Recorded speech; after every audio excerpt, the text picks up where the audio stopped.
Welcome back to Between You and Me. I'm your host, Stardal Thurston, and today I have a very, very amazing, exciting, phenomenal guest that I can't believe said yes to come onto my podcast.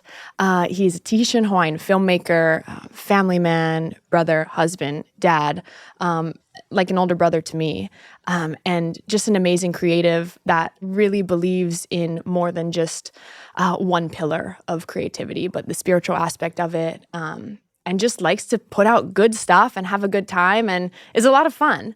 And so without further ado, I'd like to welcome Fairai Richmond to Between You and Me. Thank you. Hi, legend. Hi there. She just keeps doing that. I appreciate you. Yeah. We have to talk about how Star really got pissed off because there's no bulb over here. If you don't already know, I'm a diva. And no, I'm just kidding. I mean, I am a diva, but there's no lamp here. I mean, there's no bulb. I'm touching the electrical circuit of this lamp with my fingertips. Wait, don't do that. Oh. Yeah. Well, I don't think it's plugged in, though. Okay. I'm not actually a diva. Things happen. The light doesn't need to be on because we have the light of the Holy Spirit in us. Well, and then what I was saying is that why do we need a bulb when we have a star? Boom. Boom. Shotgun on that joke. Now, and that's a really great transition to talk about. You're working on your tight 20 of stand-up. Yeah. Yeah. No, well, so I just got back from New York and we went, I was doing this documentary for the Pacific Island Film Fest. Shout out to Stacy Young, Pacific Island Film Fest. And this amazing woman who started this film festival in New York for Pacific Islanders. And it's just this amazing thing. So doing a documentary on that and with my father. And so on a day off, I had one of my best friends with me and he was like, man, we got to do something, and I'm like, I'm like working the whole time, like editing in the room and being a crappy friend. And so we were walking Times Square and there's this guy, he's saying, Pete Davidson headlining this comedy show tonight. And my wife is like a huge Pete Davidson fan. Shout out to my wife. I. Yeah. Yoza, we love you. Yeah, Yoza, love you, babe. And so I was like, oh, my wife's gonna be so jealous. You know what I mean? And but also so happy, And I loved him before he fixed his teeth. Nobody noticed him until before he fixed his teeth on SNL. Yeah, it was this whole thing because right after that he started dating all of these like big celebs, right? Yeah. But I was like, I like this gangly, tall, like cigarette boy. Like I like this man. Yeah, he's funny. Yeah, and he's wicked funny. Yeah. Yeah. Okay, sorry, your story. No. Yeah, no. So I looked at the guy and I'm all, Pete Davidson is going to be here tonight. And he's like, yes. And I'm like, you promise? Because if he's not there, I'm going to come back and hunt you down. And he was like, no, he's going to be there tonight. I promise. I'm like, all right, fine. And so we get the tickets. And so then we ate some dim sum real quick. And then we go to the show. And then like the whole time, there was some okay comedians there at this basement down in New York and like on 57th Street. And then like the whole time, like everybody's like keeps looking back into the back of the room looking for Pete Davidson and lo and behold, Pete Davidson never showed. And then I go downstairs to use the bathroom and there's this huge picture on the wall of Pete Davidson. And I'm all, son of a gun! Oh.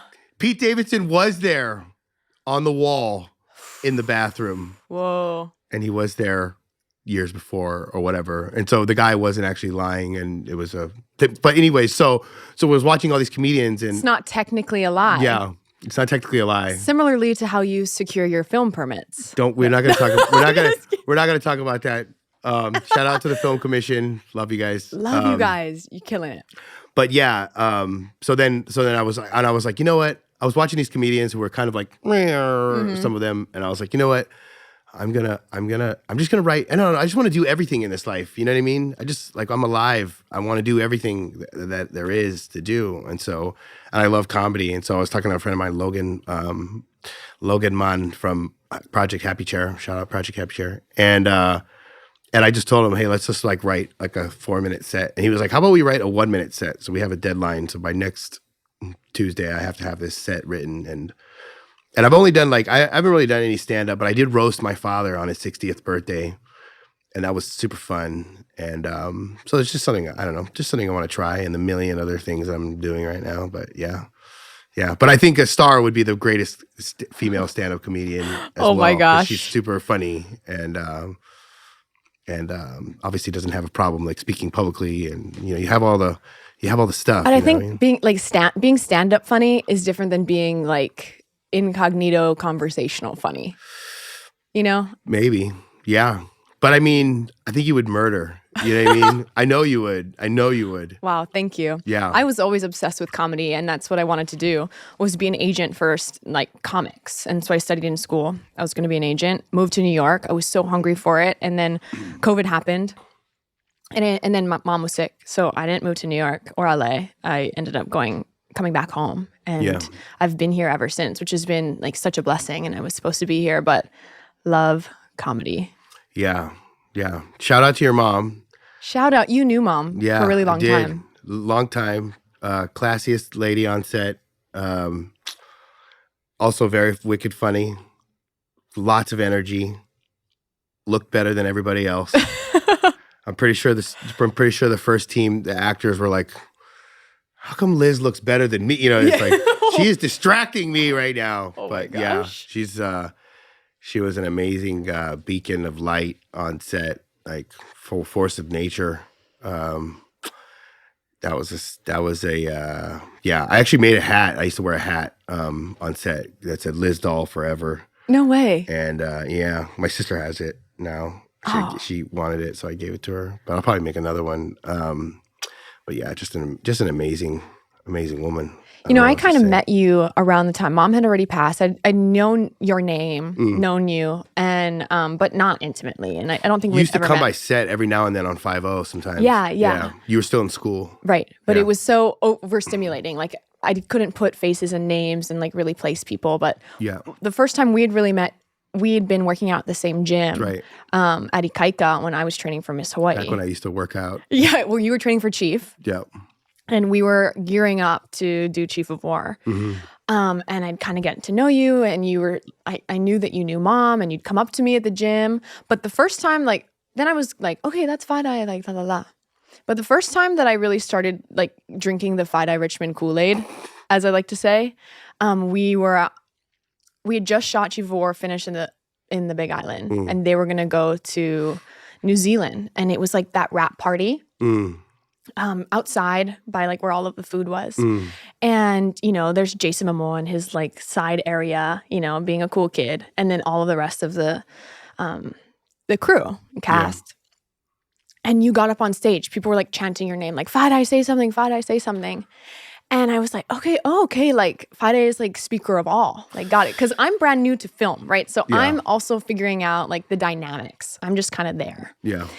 And you get up on stage, and it was like electrical, the way that you talked about our film community, the way that you were thanking Jason for bringing this here and talking about the integrity of Hawaiian film, film in Hawaii, and like the creativity behind that. And I just remember being like, whoa, okay, like he gets it. And whatever he's got, like I want some of that. And people just rally behind you. You like do such an incredible job of building a community. And I think that is really incredible. And I knew it the second that I met you, but really when I was watching you share. And then I get to follow your story of all of the things that you continue to do. And you just you just sold your film. I did, yeah. Not all me, but I definitely, made a movie, zombie movie, and it's called Decade of the Dead. Comes out November 18th. Yeah, boy. Everywhere. It comes out everywhere. So it comes out on like comes out on Comcast. I have a list. YouTube, everywhere. Pretty much everywhere. You'll hear about it. It's pretty much everywhere. And then eventually it'll do the first phase 1 run, and then it'll land on Tubi exclusively. Yeah, to go back to so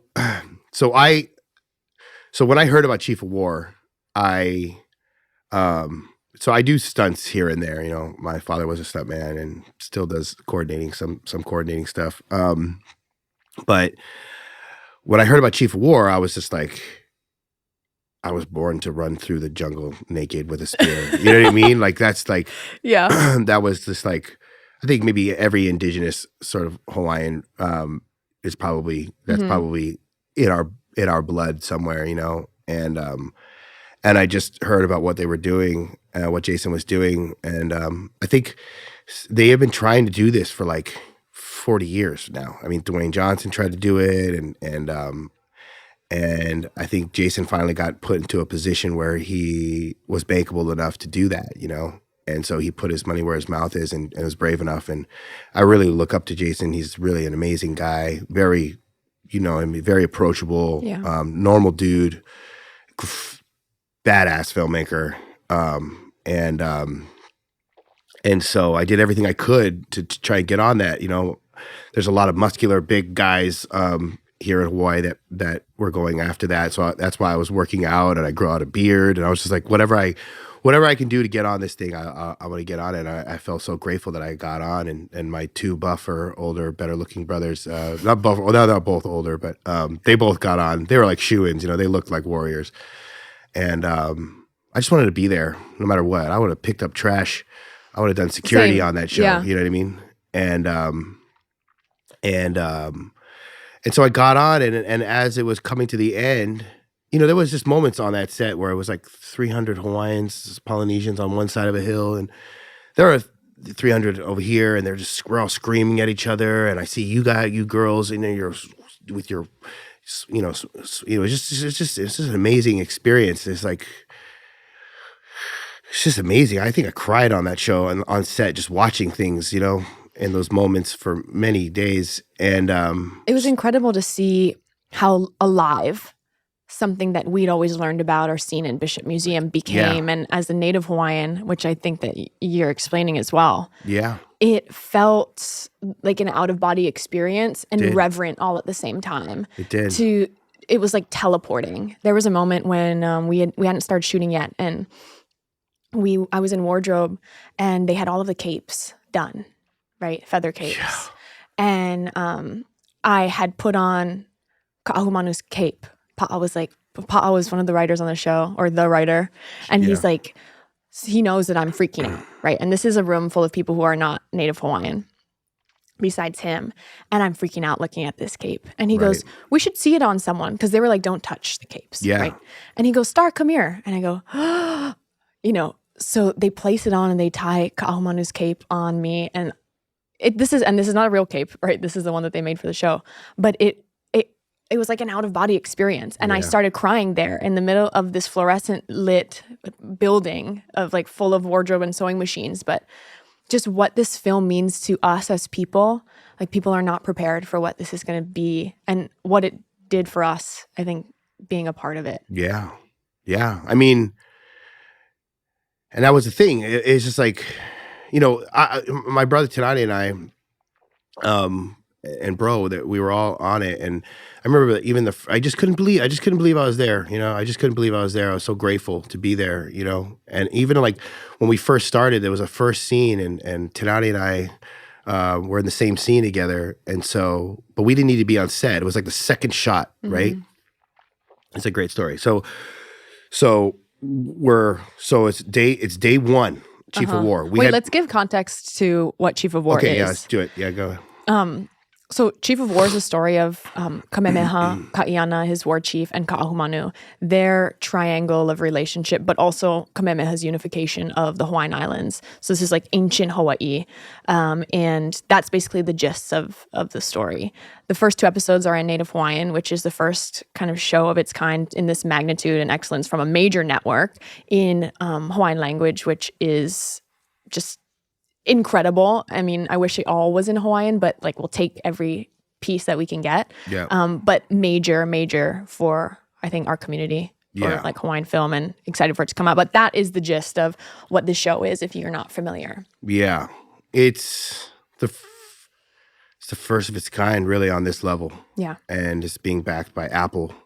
They must have spent they're going to spend $1 jillion. Yeah, I'm not going to throw out numbers, but they were spending a lot of money.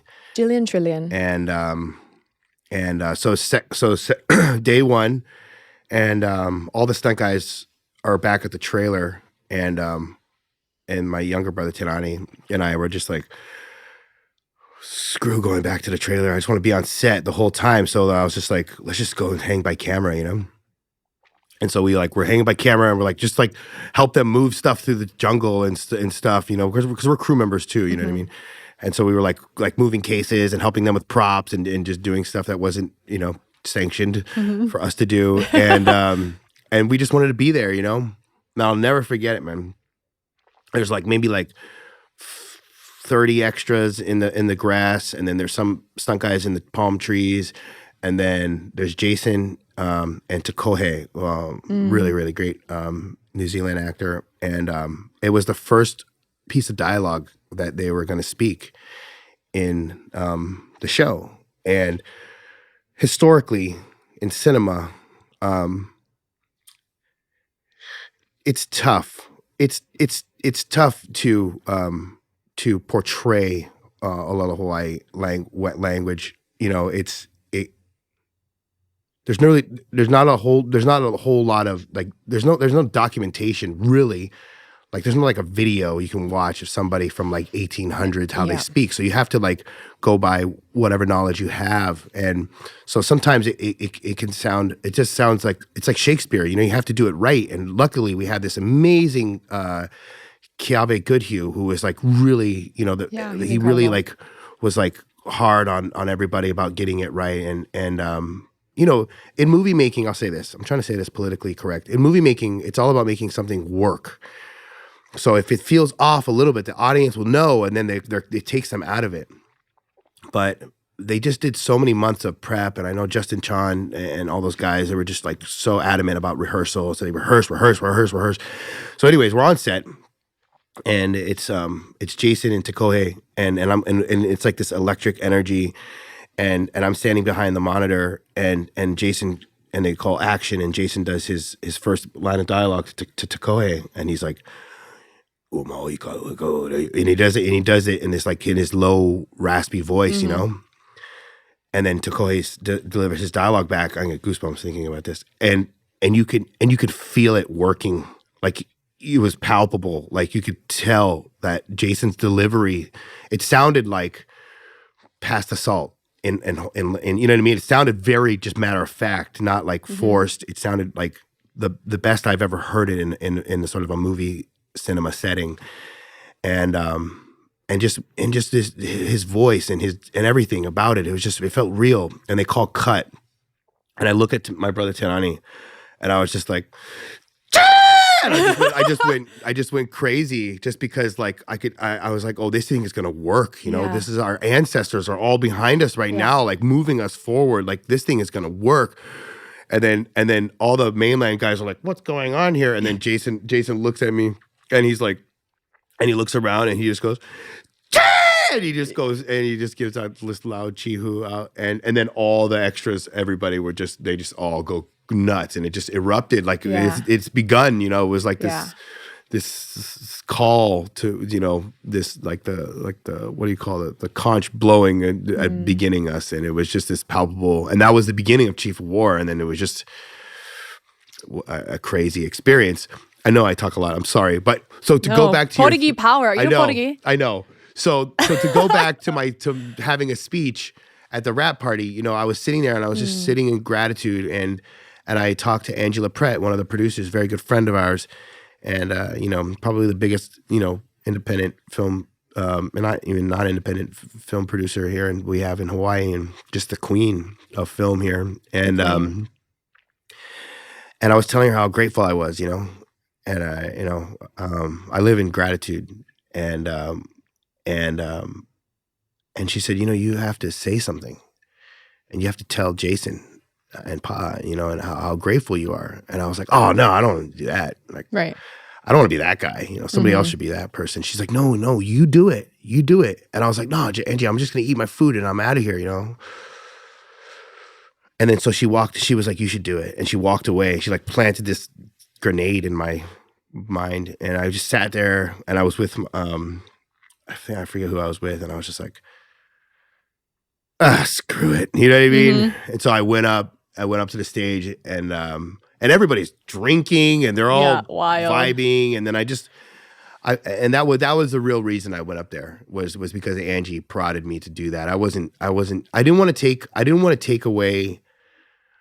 I don't want to outshine the master. You know what I mean? I don't want to outshine. This is Jason's thing. You know what I mean? So I don't want to take it away from him. But on that note, I just wanted to let him know how grateful I was to be there, because I know they could have cast a million other guys except for me. I was probably the smallest guy that they had, skinniest probably, you know what I mean? I worked out as hard as I could to be there, and I was just grateful to be there. But I know that I was very lucky to have been in that position, and they gave me a lot of opportunities. I shot previs, I coordinated some fights, and I was involved with some creative stuff, and just, on a minor level, and I was just grateful to be there, and I think everybody felt that same gratitude. And so I thought, well, shit, if nobody's gonna say it, then at least I can say that, so that he knows, that it's a big deal, because they weren't gonna film in Hawaii at all. And they were just going to go all New Zealand because it's so much cheaper. And Jason just put his money where his mouth was, and he was just like, no, we're filming here. And he didn't have to do that. You know what I mean? We didn't have to do that there. It costs a lot more for them to do that. And I'm utterly grateful for him for that and for doing this. I mean, it's a big gamble, Chief of War. That's a risky endeavor. Really cool. It's what you said about, you did that because Angie planted the seed. And I think about how many times we all do things that impact other people because somebody planted the seed. Angie did that for you, but you do that for a lot of other people. And I even think about when I won Miss Hawaii, and we had our interactions, and I was like, yeah, Fairai is cool, but we didn't really have our own relationship in like a way, I think. And you posted me on your Instagram, and a picture of me, and you affirmed me in this really long thing and talked about mom. And I just think you see people really well, and you build them up and you plant seeds, and we like to look at people who become really successful and think, wow, look at them, like let them shine, but it was so many of other people's seeds to build that person up. And you're a seed planter for sure, creatively, emotionally, like all of those things. So you're a really cool guy.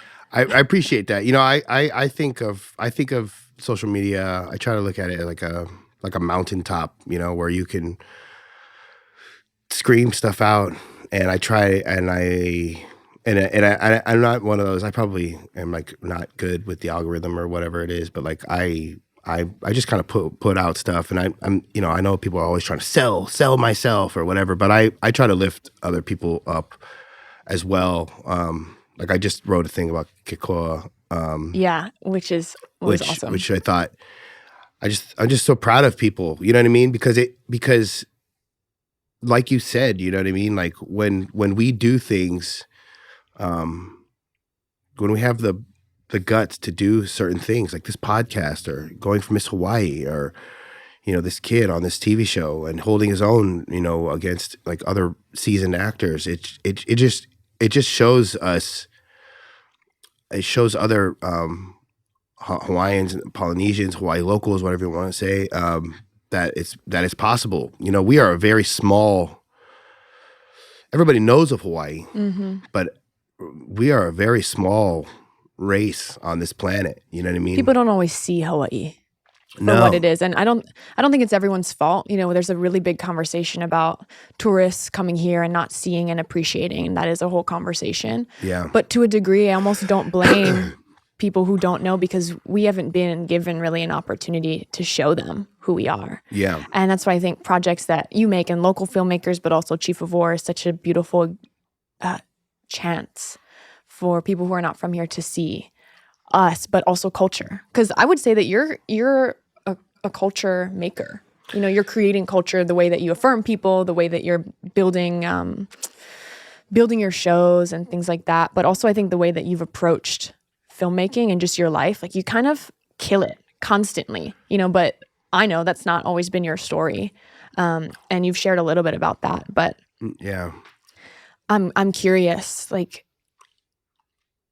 was film always something that was always going to be in your future? And like, was that path really linear for you, or was it an ebb and flow with like the creative part of yourself? Yeah. So I I was just naturally artistic, and it's in my genes. My grandfather was a singer and a dancer, and the way that we got into this industry and the film industry is that my grandfather was on a movie called Mutiny on the Bounty with Marlon Brando, and Marlon Brando went to Tahiti to film half of the movie, the first half or half of what they did, and then they went back to LA to do this stage work, and he brought my grandfather, who wrote a song and was in the movie, and he brought him as like what do you call that? Like a supervisor, like an authenticity, because he could speak a little bit of English, but he also, and I think he was just like a drinking buddy of Marlon Brando, and so there's Leo Richmond, my grandfather, in Los Angeles, a fish out of water Tahitian guy, and that's how we got into the film industry, just by this random twist of fate. And that was back in the days when they were like doing singing and dancing and all that. And then my grandmother, Tutu Alice, she came from Hawaii, met my grandfather, Tahitian guy, and they had my father, and that was our sort of path. And so I come from this artistic background, and I was just naturally artistic. I just remembered like doing things in class, and people were like, "Oh, that was really cool," And I don't know where exactly that comes from. And then growing up with my father on movie sets, my father was very strict growing up. So my father was married to a woman who my mother was a Tahitian woman named Tahiva, and trying to figure out how I can go about this. But anyways, they broke up, and but then she was pregnant, and then she had me. They got back together, and they had me, and then when I was born, she left, and then like 3 months later, she came back, and my dad was on location, and what I'm about to say is, this is just life. It's okay. I hope I don't offend or insult anybody. I have nothing but love, but this is just people, decisions made back in the day. And so anyways, my dad was gone, and my Tutu Alice was watching us with me, and just me and my brother was at school, and my mom came by and said, I want to visit Fairai, and my grandmother went in the other room to go get tea or coffee, and when she came back, I was gone. And my dad couldn't find me for like a year.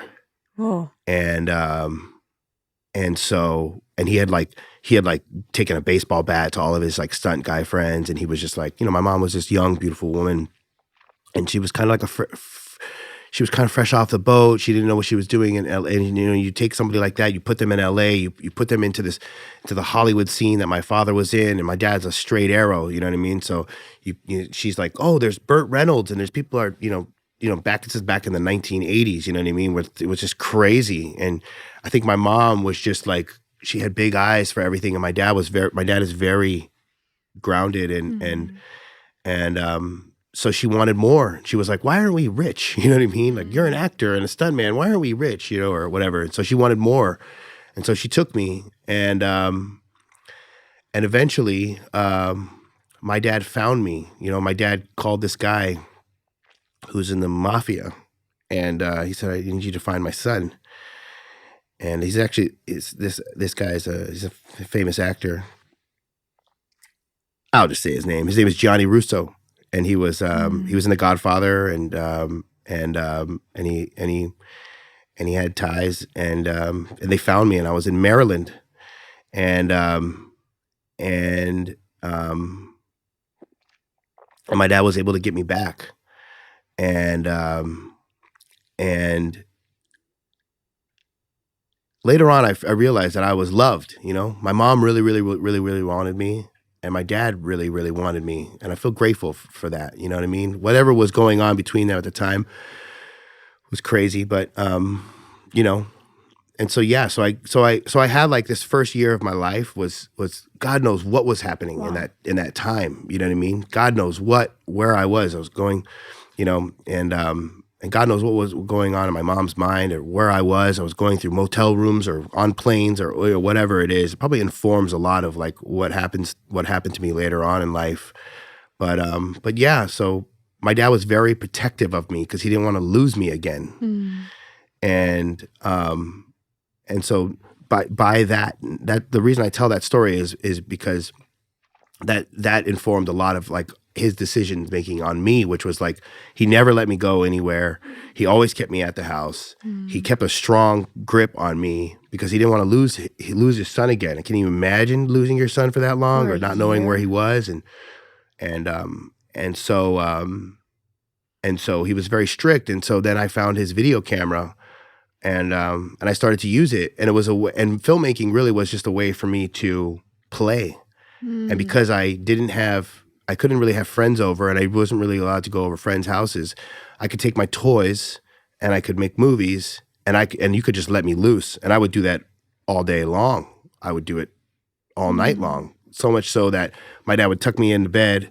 I'd pretend like I was sleeping and then he'd walk back to his room and I'd just make movies in my bedroom. And I have tons, like hundreds of movies where I was like, you are not, and I'm like whispering the whole time and I have flashlights because I'm in my room making movies. And then in school the next day I'd be like falling asleep and just movies became my escape from everything. It became my best friend.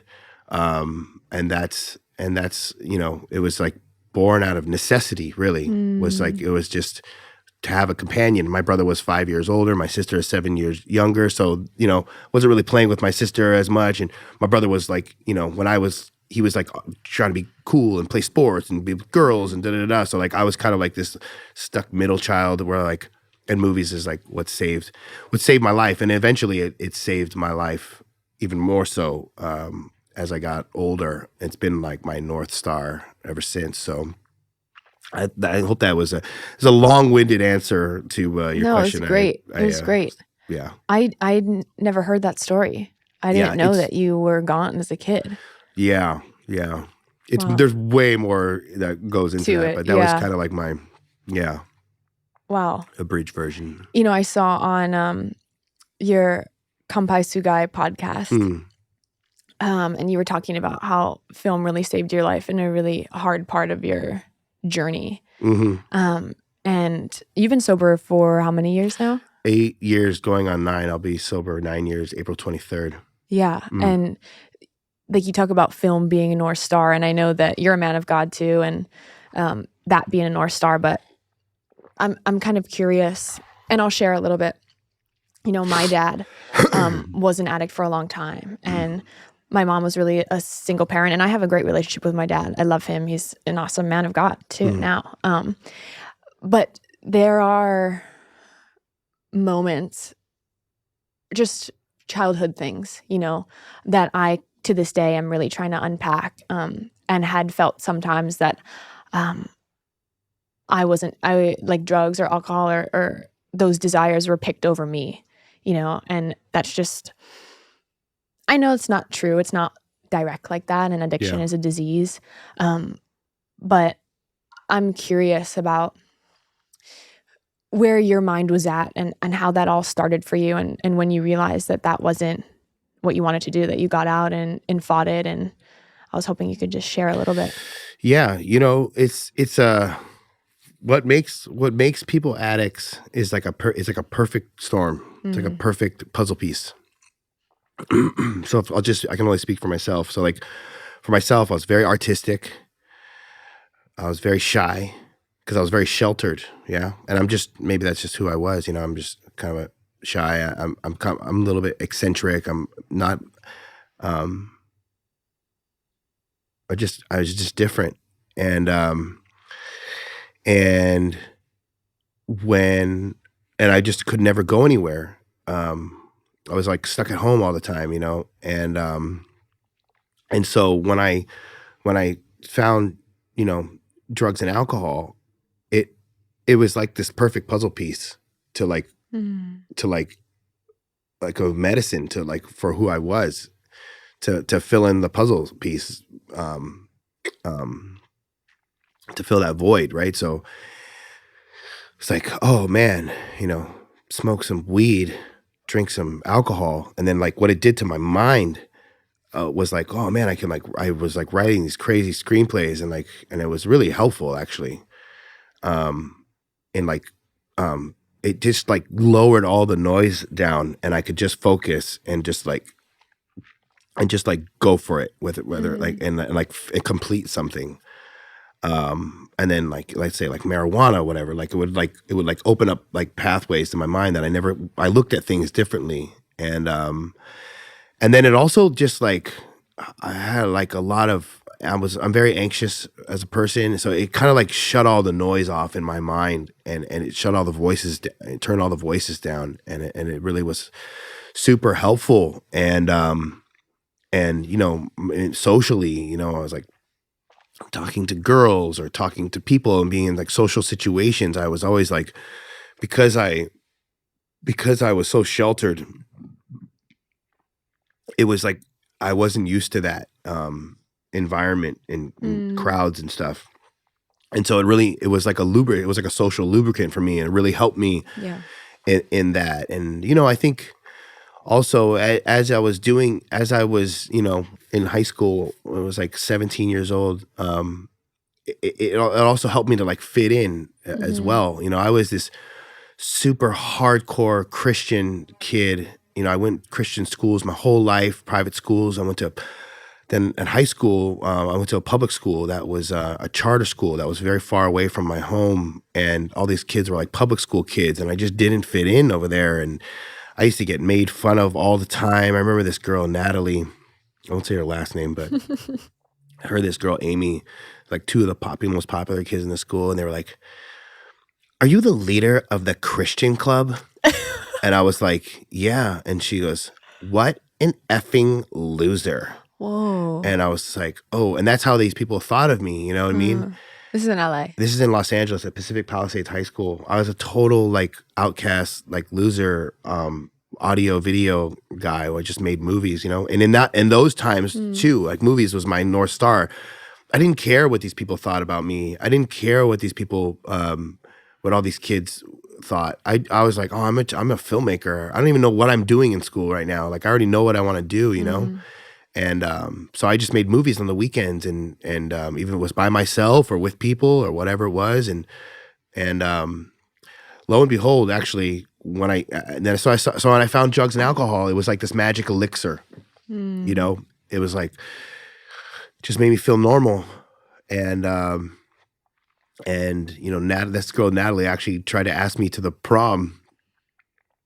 Natalie can go. No. Yeah, and I denied her, of course. But it was just because it was like I was in with the in crowd, and once I started drinking and stuff, like all these like popular kids, and they wanted to be. I wrote a poem that in class one time, and one of the coolest kids in class was like, "Dude, that was like the most heavy poem I've ever heard." And what's your name? And this and that. And then I became friends with like one of the most popular guys in school because of being who I was. He saw me for who I was, and then now I'm hanging with this popular crowd, and I'm drinking and doing this thing, but my life took like a hard right turn, and what it was during high school, like during right high school, right, going into film school, and it was just tough, and it was fast, where it was like it was a gift and a curse, you know what I mean? And this thing became, right away I was like sort of a slave to it, but I don't regret any of it, you know what I mean? I mean, I suffered a lot, I drank from 17 till 33. I went into rehab, like 5 times. It was really difficult for me to get a hold of it, but I don't talk more about that, like getting a hold of of your addiction, and how did you really know? Because drinking is such a normalized thing, It's and crazy. drugs is another thing too. Yeah. It's different. It's like a little bit more taboo. Like people are like, don't do drugs. Yeah. But drinking is such a social thing. Like, how did you figure out it was a problem? Was it other people telling you? Was it you felt out of control? You mentioned feeling like a slave to it. Yeah. I think it's really important to understand that, and I'd like to help to break down the stigma of addicts, because it's not really our fault.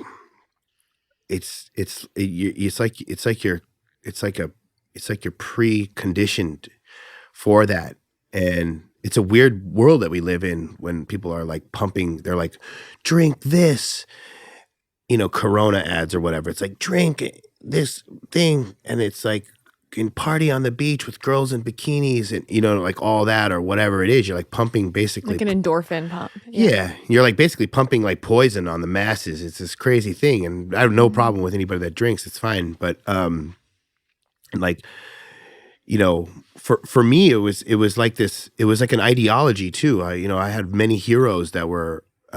It was really an ideology that really kind of got me into it at first, and then the way it made me feel and the way my body metabolized it. I mean, I could drink anybody under the table. Like, I'm a tall, skinny guy, and like, I would put like gigantic Samoans. They'd be like, "Dude, how are you still going?" And I lived in this like lonely world where I'd always be the last guy up at the party. Like people would just be throwing up, and I just had this innate ability to do this thing, which became a curse, and so that's the whole thing. It's like, even with your father, it's like you addicts, like, they have like no choice.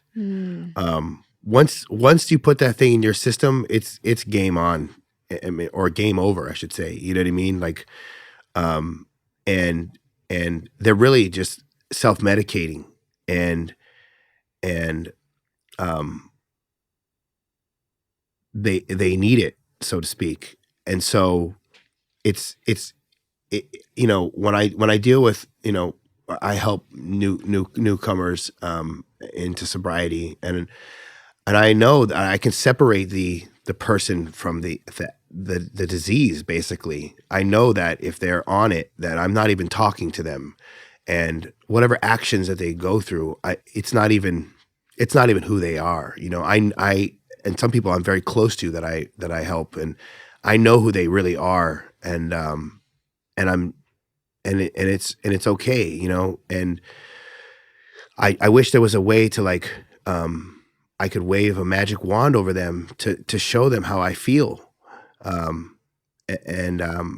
you're in it, it seems like there's just like no way out of it. You know what I mean? Like, when I was in it, I was like suicidal at certain points. It really turned on me, and I just couldn't see any way out of it.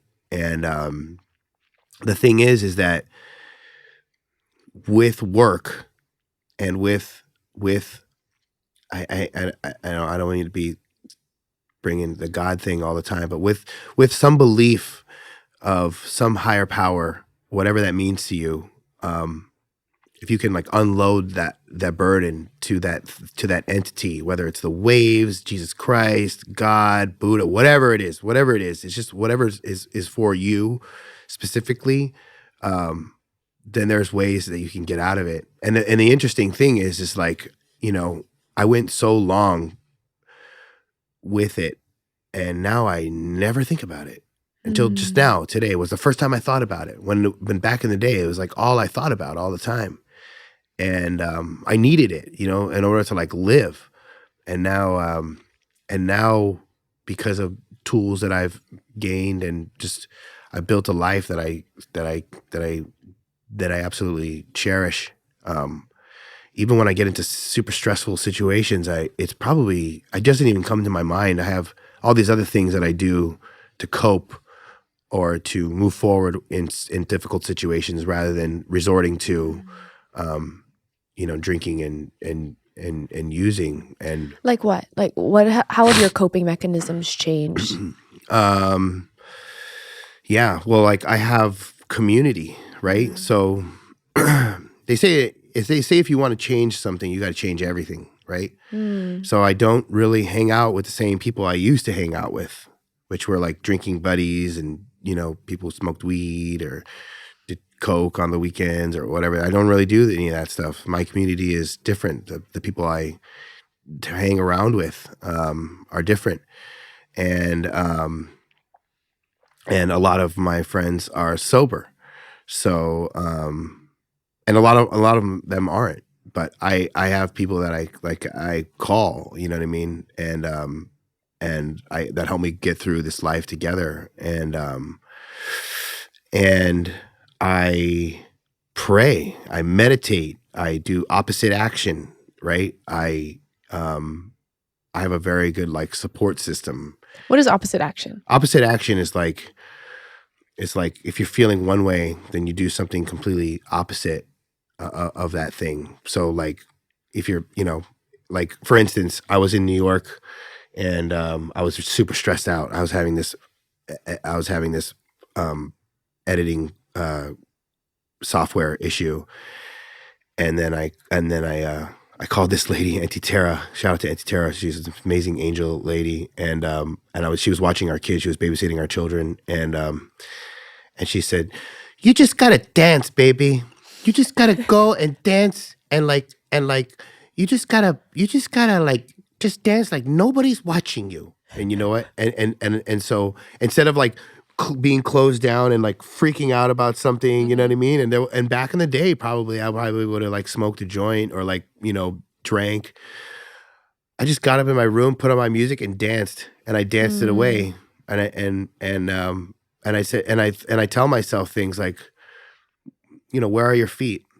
They're on the ground in the free world. You're not in prison. Where are you right now? You're in New York City, getting paid to do the thing that you love. You have 2 beautiful children. You have a beautiful wife. You come from a beautiful family. The future is so bright. You have all these amazing things that you're doing. Like I have to like, reaffirm myself and like understand that, I can still walk, talk, see. I do gratitude lists. Every time I feel crappy, I do a gratitude list. I can breathe. I can see. I live in Hawaii. I'm alive. My kids are healthy. You know what I mean? And then honestly, being of service, helping people. Like if you feel crappy about anything in life, help somebody. Like go out and like be of service. Like as you know, it's like there's no greater joy that you can get, than being of service. There's 2 types of happiness, right? There's joy and then there's pleasure. And joy pleasure comes from like, doing things that are basically self-serving. So but it doesn't last as long. Drugs give you pleasure. Sex, you could buy a Ferrari, right? But then after the Ferrari, you need to buy a mansion. Then after the mansion, you need to buy a jet. Then after the jet, you need to buy a yacht. And then after the yacht, you need to buy an island. And it'll never be enough. It'll never be enough. But joy doesn't hit as hard as pleasure, but it lasts forever. So like being a good father to your children, being of service to somebody, helping out a lady who crosses the street and she falls down and you pick her up, or help, giving food to a person who needs food, or doing pro bono work to help somebody's business who's struggling or something, right? Like that feeling, knowing that you've changed somebody's life and done something good for somebody, that lasts forever. I mean, I try to be the best father I can be to my children, and just, seeing my daughter who just is so attached to me, she just doesn't let me go. She's always around. She loves me so much, she loves me to death. And that'll never go away.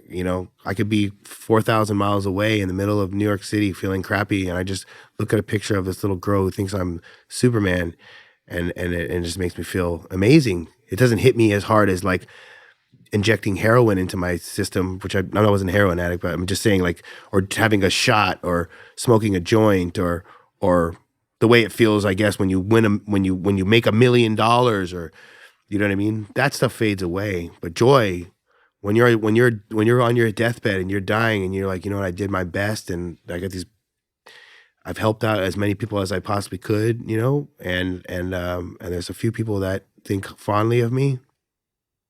That's gonna stay with you. Mhm. All the Ferraris and crap that's gonna be gone. You know what I mean? Right.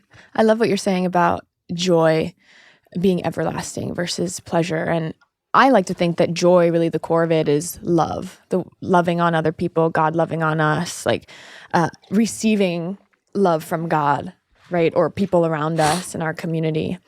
And you talked about, in a different interview, you were talking about how you love the love story of things, even if it's horror films or like crazy scary things or like thrillers, that there's always a love story somewhere. And I love a rom-com. Hallmark is my safe place. Nice. And I always thought it like boxed me in, because everyone's like, oh, Parasite and like all these like really like OG movies that are so great. But to me, I was like, ugh. When I saw Parasite, I was like, it was nighttime and I was scared, and I thought about him going up the stairs with his scary eyes for weeks after. Like, it was actually so terrifying to me. Yeah. But there was like, it was such still an incredible movie. And when you said that, I started thinking about all the scary movies that I don't like or thought I didn't like. But really at the core of it is love of something, like love turned to obsession, which just like grows into like weird stuff. Yeah. So I was hoping you could talk a little bit about like how you approach things with love at the core. Yeah. Especially in storytelling. Yeah. I mean, God is love. Mm.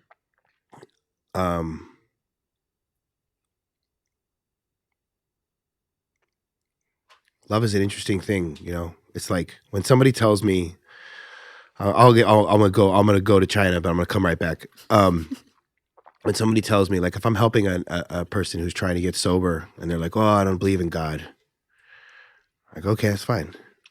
Do you have like a sister or a mother or somebody you love?" And they go, "Yeah, I have a child." And I go, "Do you love that child more than anything?" He goes, "Yeah, I do." So I'm like, okay, so let's say that child was like kidnapped, and it was that your child was taken off to another country. Would you do anything in your power to get her back? And then the person will tell me, I would do anything. I would die for that. And I'm like, okay, got it. Why would you do that? Well, because I love her. Okay, you love her. What is love, though? Can you hold it? Can you put it in your hand? Can you put it in a box? No, you can't. You can't see it. It doesn't, right? But it exists, and you know it exists, and you feel so strongly about it that you would kill or die for it, for love. That's basically God. You know what I mean? That's and then so they can kind of understand that concept. And I think for myself,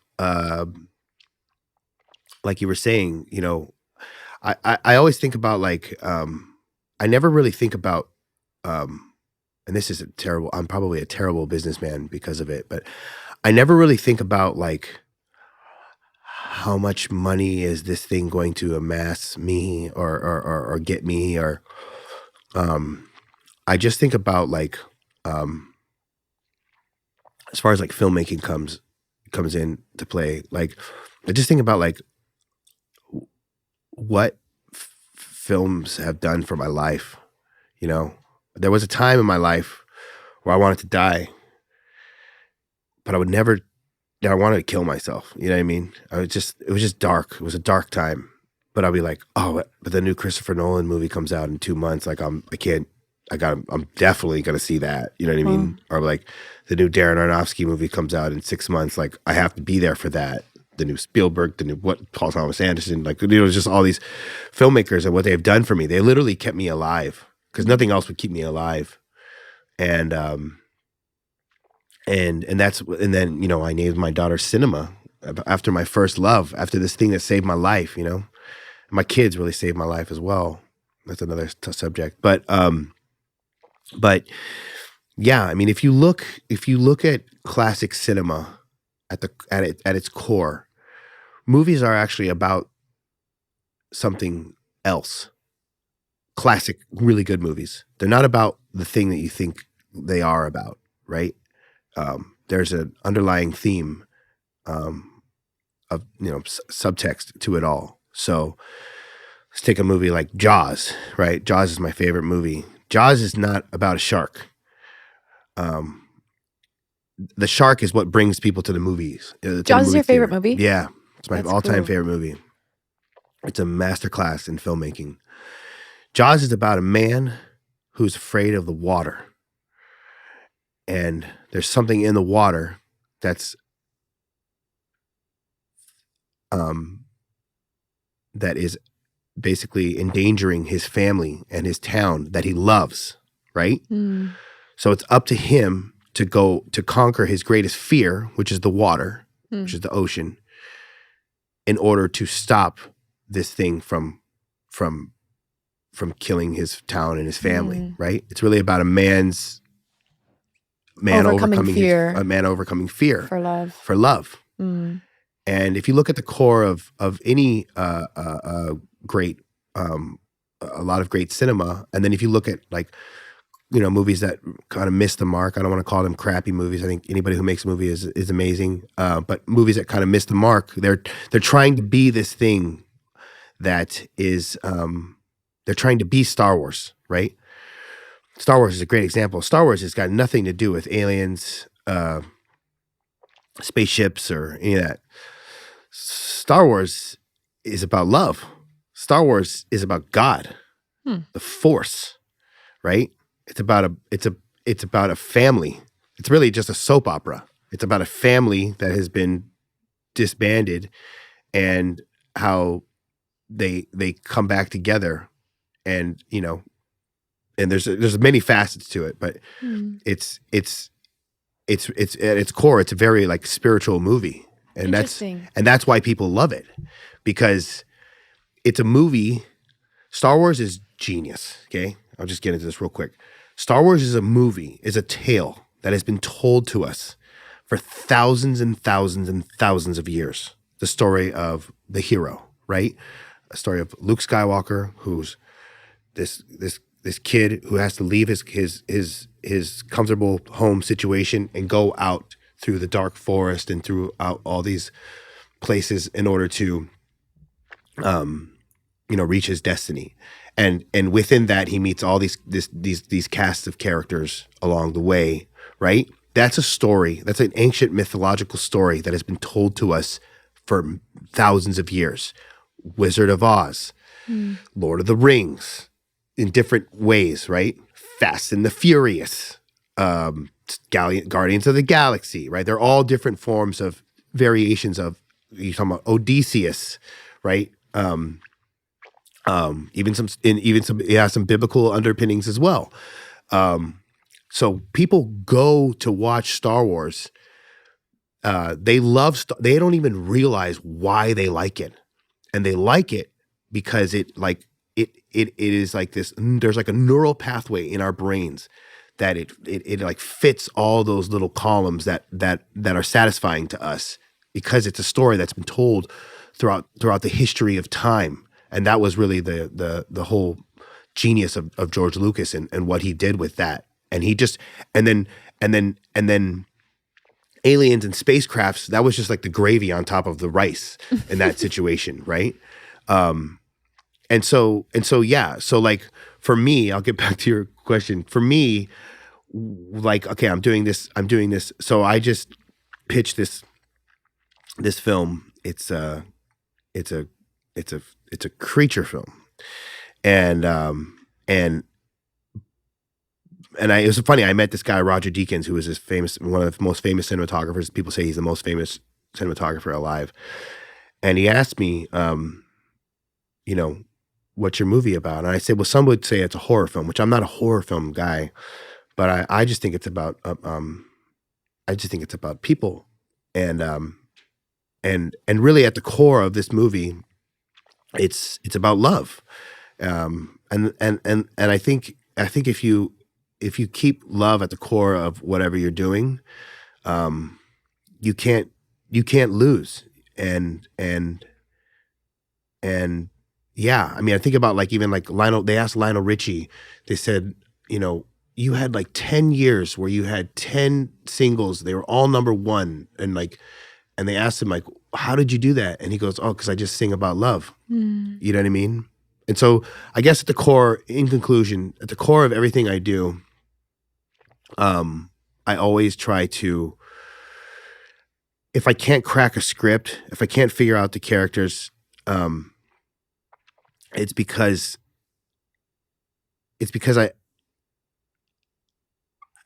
like love has to be at the core, at the center of whatever is going on in any situation. Like love, like breathes life into characters, making them from 2-dimensional to 3-dimensional characters. Right? You have to like,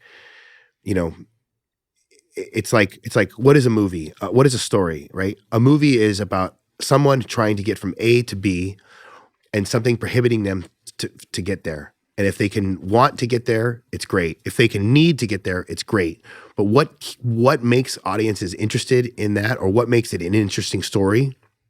Forget audiences. Just what makes it an interesting story is how much you love that character. And so you have to put the stakes. You have to make the stakes high enough for them to in order for them to get through their journey. So you have to inject love into something. They have to be able. They love something so much that they're going to lose it. Somebody loves them so much, or they might die, or something. Yeah.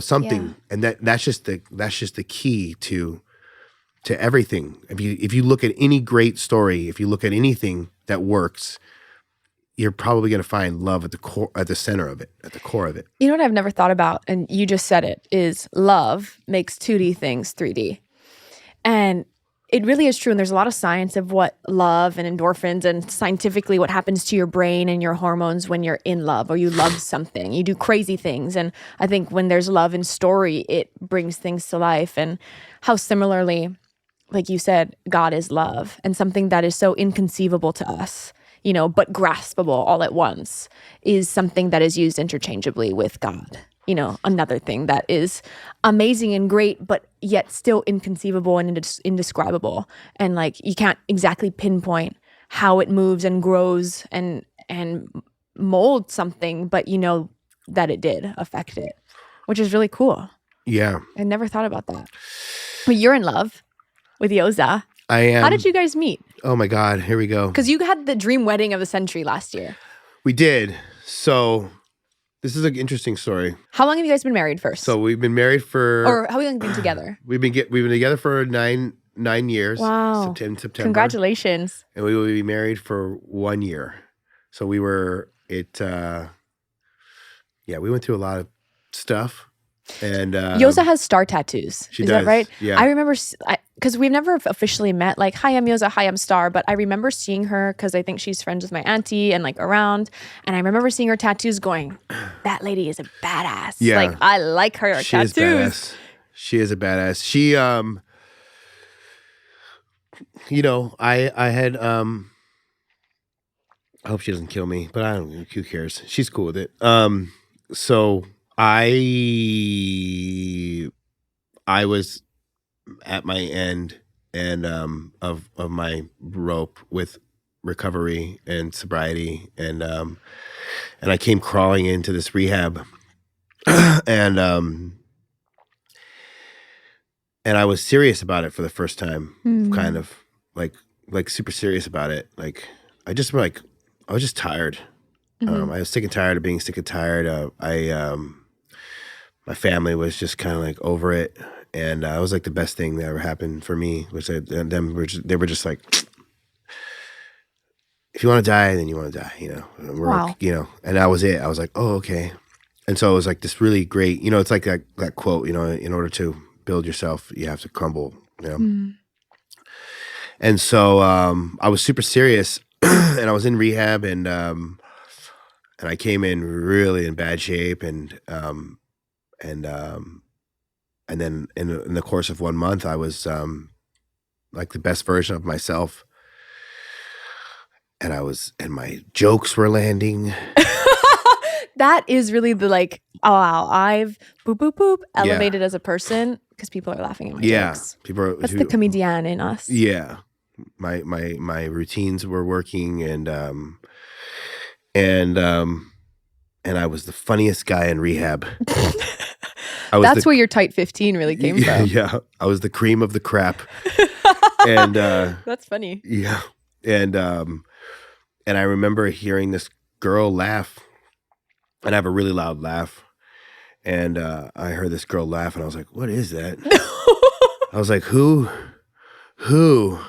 is that? And I turn around, and there was this like blue-haired angel with like leggings, and she was dressed all nuts, and she had face tattoos, and she had a star right on her forehead, and and that was it. Honestly, it was it for me. I fell in love. I was like love in at that first. second. Yeah, Wow. it was like love at first laugh. Can you reenact it?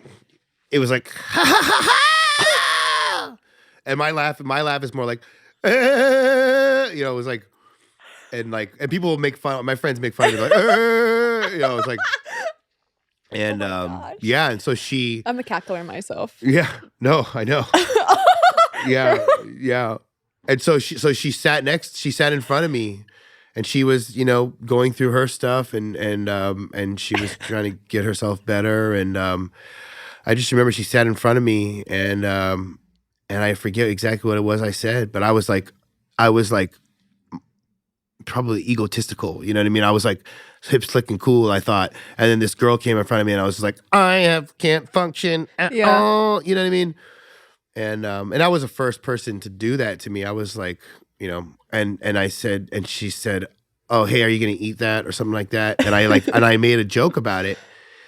And she said, I forget exactly what my joke was because it was forgettable. And she said, oh no, this is how she was. She's kind of like you. She was like, oh no, you need to go back and rewrite that. That is something I would say. And work on your routine. And I was like, I don't have anything to say to you. And I was just in love with her. She was funnier than me, and she still is funnier. She said, try again, brother. Yeah, she said, try again. And that was it. I was in love. That was it. And we were friends for a month. And then I looked at her one day and I said, I would have your children. I would have children with you. And she's like, I'd have children with you too. And she doesn't even like kids. And we got pregnant like a week later. And, whoa. Like 2 months of knowing each other. Yeah. Wow. 2 total strangers. Still in rehab. Yeah, like outpatient rehab. Oh, okay. And the funny thing is like, this is really strange. So one of my best friends, this guy Woody Kikuewa, you know Woody, grew up with her his whole life. No way. Yeah. They were next door neighbors their entire lives. Whoa. So when he was asking me, hey, what's going on with you? And I think, I said, I'm in love with this girl. He said, what's her name? Yoza. He goes, I grew up with Yoza my entire life, and then like a bunch of my friends like were like fans of hers, or they knew her, or so like our paths like were crisscrossing. Like we were both like Chinatown club kids, and our paths were like crisscrossing, but only until like, I think it's just meant to be, soulmates, whatever you want to call it. Like only until like we had like gotten ourselves to a point of like we were like trying to make ourselves better, like until we were people. like, until we were like ready. Then all of a sudden we found each other, and it's been nothing short of amazing. My life is incredible. Like not in like a bragging way. It's like I was telling her the other day. I was like, you know what?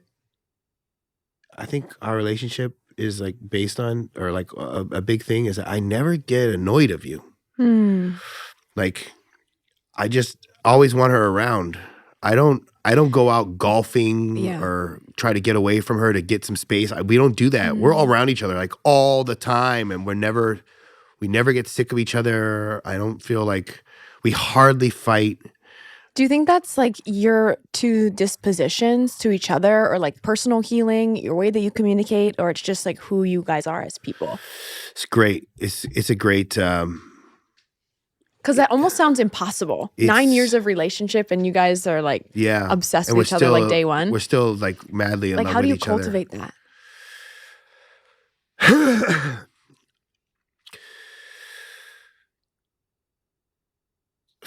Man, I don't know, man. You know, it's like we. You know what? She respects what I do.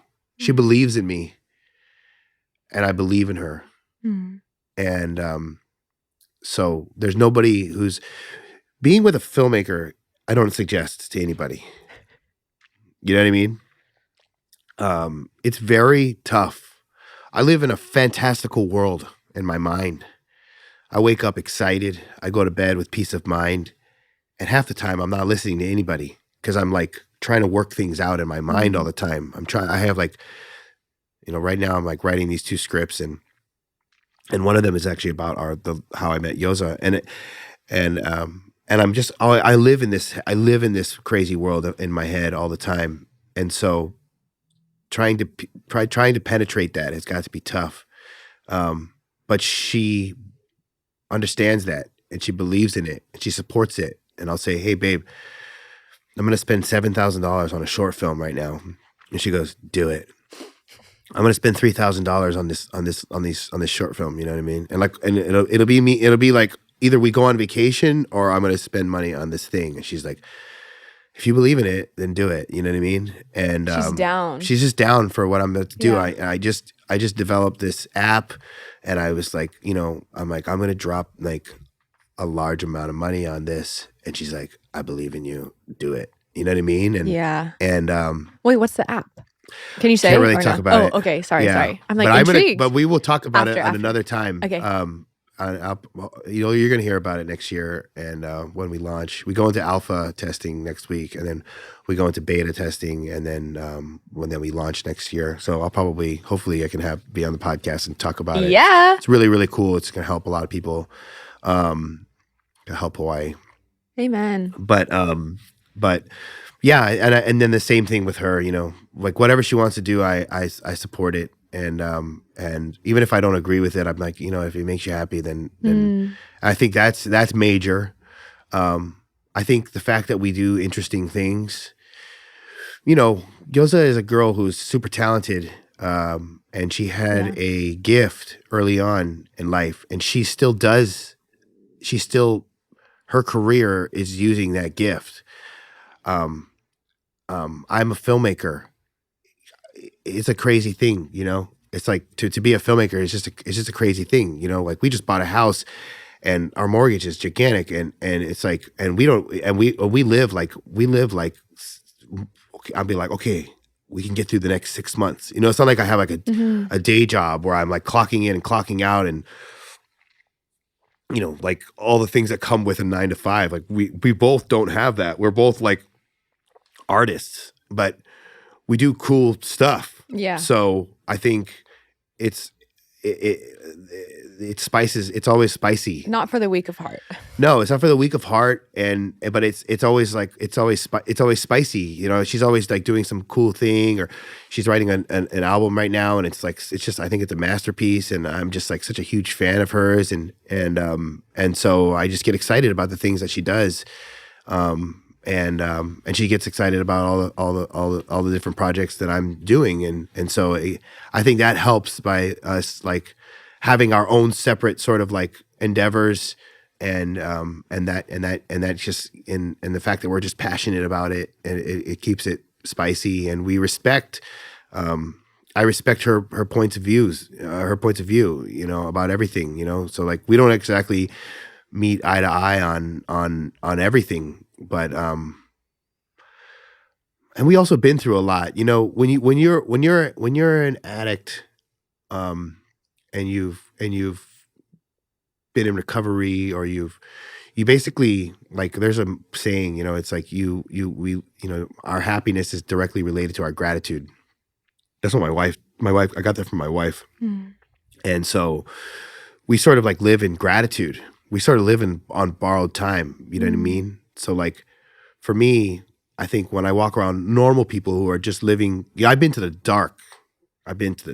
darkest part of myself, and I've been able to come back. I've been to the darkest part of this world, and I've been able to come back. And for years I was walking around with like one arm, one leg, one eye, you know. And now I'm like a ravenous beast with like with like 2 eyes, 2 arms, and 2 legs, and I'm running. You know what I mean? And so I think with that, it's yeah, it's just that's all I can always come back to my center, which is like, dude, I could have been dead. There was a time in my life where I didn't want to be alive, and now I'm alive, and I'm just so grateful to be here, you know. And I wanted to touch upon that as well, like about recovery, because I know we talked about this on the phone, but like that's the other thing about if there's anybody struggling out there with addiction, you know, just know that, you know, there are ways to you're not alone, and there are ways to for you to get help. And when you do get help, your life will skyrocket. My life skyrocketed when I surrendered to it and I wanted to live again, you know. Everything, it's like you can live a life beyond your wildest dreams. And even like living a life beyond your wildest dreams doesn't really have to do with like traveling the world and making millions of dollars. Like once you get out of your addiction and out of and you get sober and really like get into recovery, where you're not just like you're just not like abstinent from it. You actually like are working some sort of program of healing. A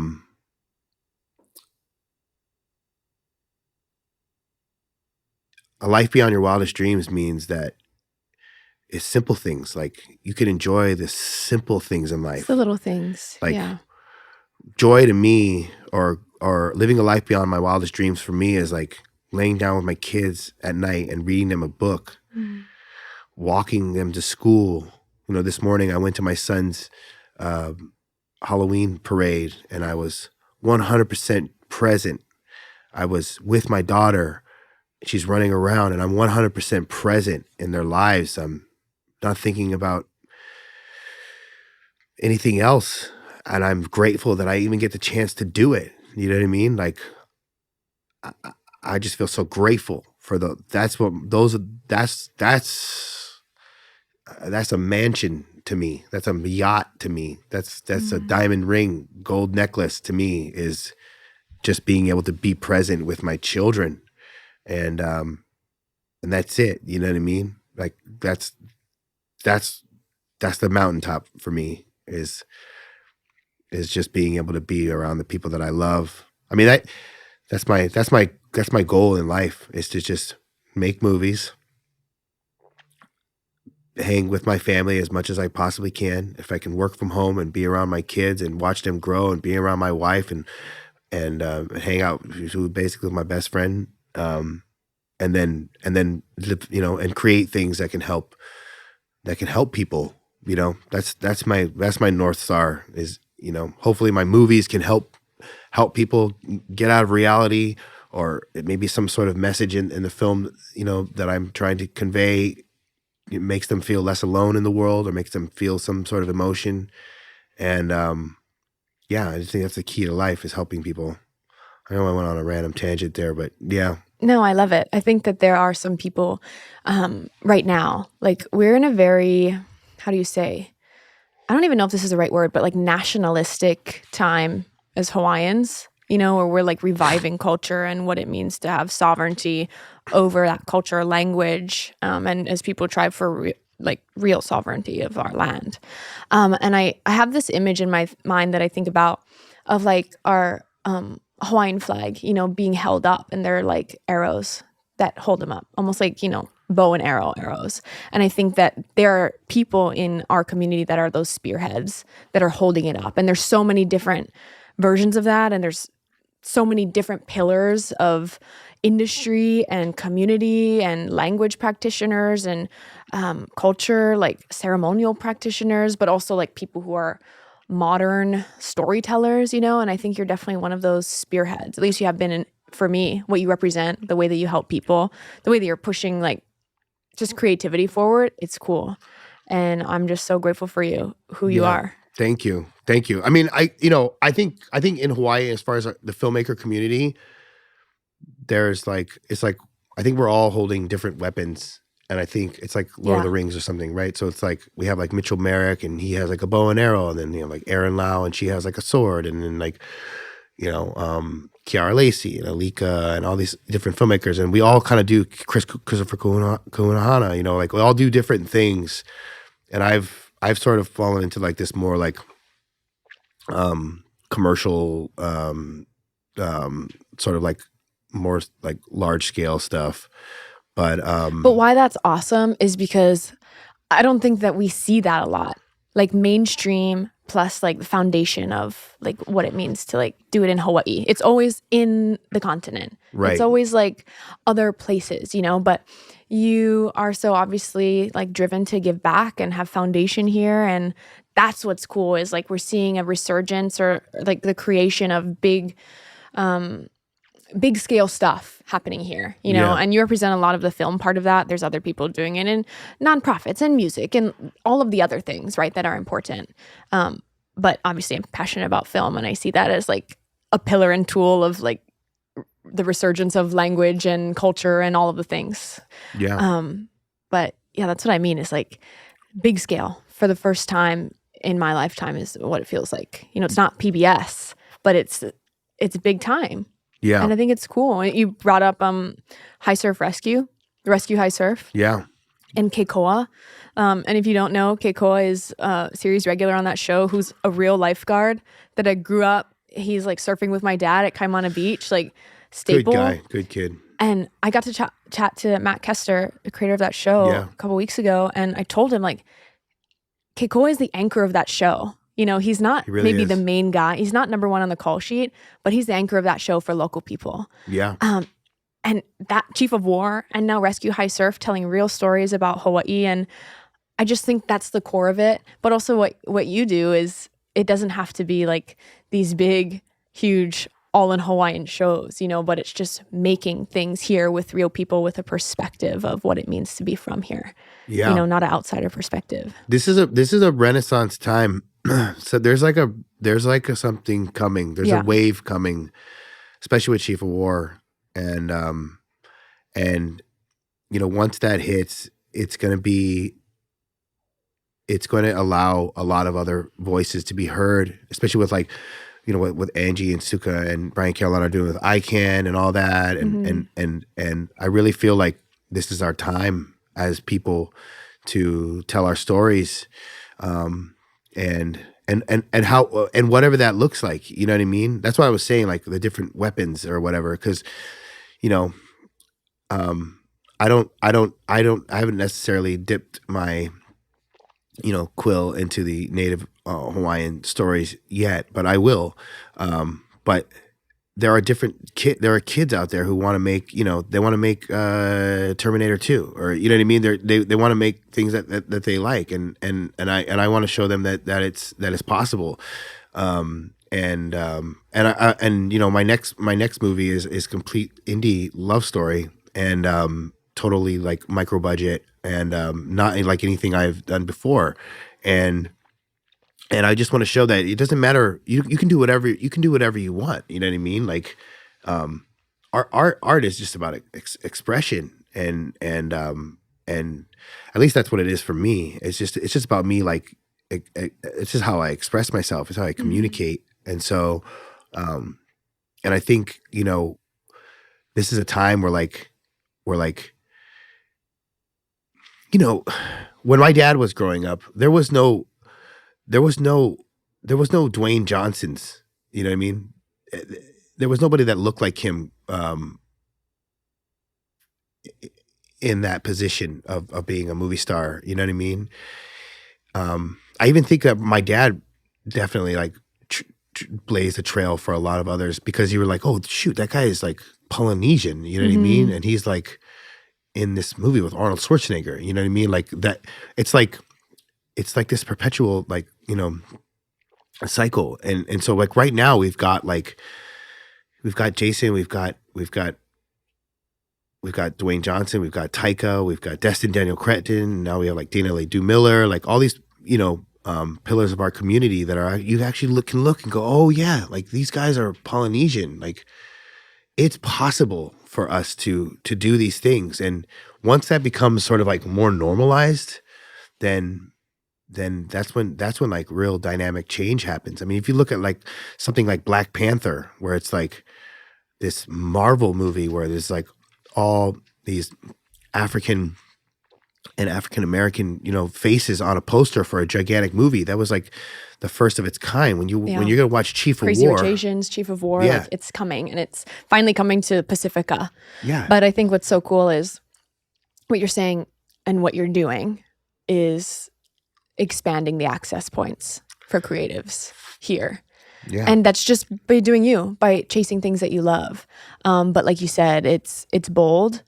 You said that like, but you too, right? I mean, you too, and Kamaka and all you guys with these podcasts, and like this is so powerful. Like, Portuguese power. yeah, there's gonna be like kids that watch this and go like, I can do that too. Like, you don't know the effect of the things that you do that it's gonna have on the future generations, and that's the whole point. I mean, that's the whole point of life, is to like help people. So if this, if you're helping people, you know what I mean? Showing them that it's possible. Similar to you, I felt kind of like on the outside growing up, just like always weird, like always had different things. Like I wasn't good at any one thing. I was constantly looking for identity, but I was a yapper. Like I was like, okay, I'm a Portuguese, whatever. And my mom would always say, but you're a communicator. Like you're so good at that, and it's going to help you in so much in life. And I was like, stop blowing smoke up my butt. Like that's not a real thing. Like I need a real talent. Like what can I do? I can't act, can't sing, can't play guitar, can't do any of these things, right? And I wasn't passionate about it. But then like now fast forward, and literally talking has gotten me all this way. Like I've not done anything extraordinary, I think, but the messaging behind all of it that I always tell people when they ask me like, what would you tell your younger self? Or like, what's your message to people? And it's like, God created you exactly how you are for a reason, to fulfill the purpose that he has for you. And for me, that just happens to be talking and yapping away. And like you, it's meant to create and you're do listening things. too, though. You're a great listener. Oh, thanks. Yeah. That's a gift. Oh, that's all I got. No, it's good. And why I love this format too is because I learn from all of you, like every guest, everybody. Like I'm not an expert in anything, but I'm hungry for the knowledge that people have. Me too. And when we don't tap in to other people, like when you don't listen, like if you just listen to somebody that has a different life experience than you will learn so much, and you can create new worlds, I think.